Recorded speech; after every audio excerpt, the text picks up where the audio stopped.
One thing Tuchel does have over Graham Potter is like more of a reputation internationally, and I think sometimes it's sort of frustrating for us here at Tifo. The way we like to think about football is, if this player does really well in this particular position and his data shows that, he should be given an opportunity within this team. But more often than not, what happens is, players either choose teams as a result of the reputation of the team, or in some cases the reputation of the manager. And sometimes players don't want to go and play for a team that's coached by a manager that they haven't heard of before.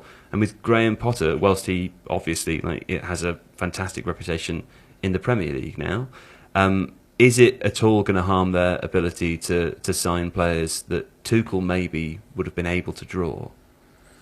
It's an interesting question, because I remember a little while ago we were working on a piece about what's it like to play for Tuchel, and we'd done similar pieces on Guardiola and Klopp. And with those pieces, it was very easy to find player voices, players that were happy to talk about their experiences with Klopp and Guardiola. It wasn't with Tuchel. He's not someone who has that same level of rapport with most of the players that he coaches, and maybe that's part of what limits his shelf life at clubs in the end. And I think an extension of that is that this is also something Chelsea experienced in the summer, is that he isn't necessarily one of those coaches you look at who can draw players to them. Maybe that worked with Aubameyang to an extent, although there were other forces that kind of made it make sense for all parties. And I think when you've coached a player before, that almost doesn't count, does it? That's like, I mean, obviously it's an indication that they like you and they like how you coach, but really what I mean is being able to draw a player who's aware of your reputation. And when you're talking about people like Matthijs de Ligt, that didn't work. Yeah. He was swayed by Bayern Munich. You talk about someone like Rafinha. Obviously, his dream was to play for Barcelona. It would have been hard for Chelsea to overcome that regardless.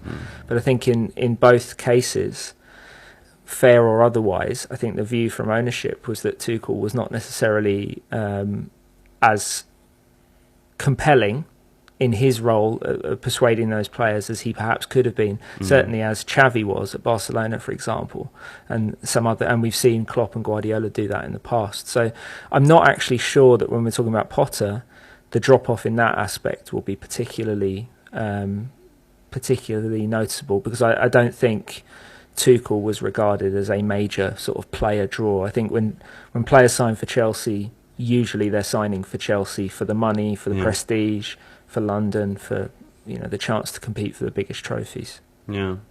Okay, John, a tiny bit more on Graham Potter and his tactical approach. He appears to love flexible players. Is there anyone at Chelsea or in the squad, or players that stand out that will be of particular use to Tuchel, do you think? Tuchel, Potter, they're the same person, aren't they? Yeah, I mean, I think Tuchel's been quite flexible with some of the players, right? And so someone like Reece James, you can play as a wing back, or you can play him as on the outside of the centre back. And we've seen the Tuchel, best player in the squad. You mean Reece James? Is that? Can we say that now? Reece James, best player in the squad? I wrote quite recently he's the most complete footballer in the squad, and I think that's pretty solid at this stage. Well, as I've already said, my position is that you're all wrong, so we'll go with that. What a shame that's extended to Liam as well. Sorry to just collateral, aren't I? Caught in the crossfire. But we've seen him use Loftus-Cheek as a wing back as well. Yeah. In quite an interesting way, in that it allowed.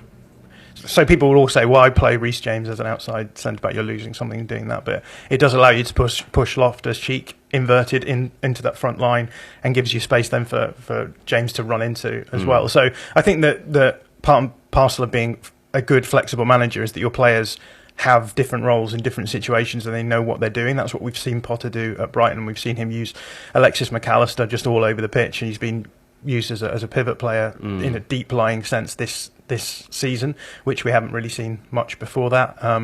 Leandro Trossard was brought in as a sort of classic winger, and we thought that we would see him a lot on the outside of a front three. We've seen him play as a wing back as well for Brighton on both sides at times as well. So I think that again, it's just quite a nice crossover. I think that when you get someone like Tuchel, you get someone like Potter. These players are getting a footballing education.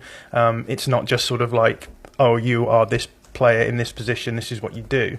The idea is that in certain games they'll be being told this is what your role is. In this phase of play do this, in this phase of play do that. And again, I just think that's quite a nice cross. It's weird because it's like so much of what we've heard about the Bowley what do we call it, era, regime. Take That's over, too hard. yeah. Too harsh. The regime. The regime. That is too harsh. The isn't it? reign. The reign of Todd Bowley. Long may he reign over us. But, Yes, of course. I think we've talked already about. Hello?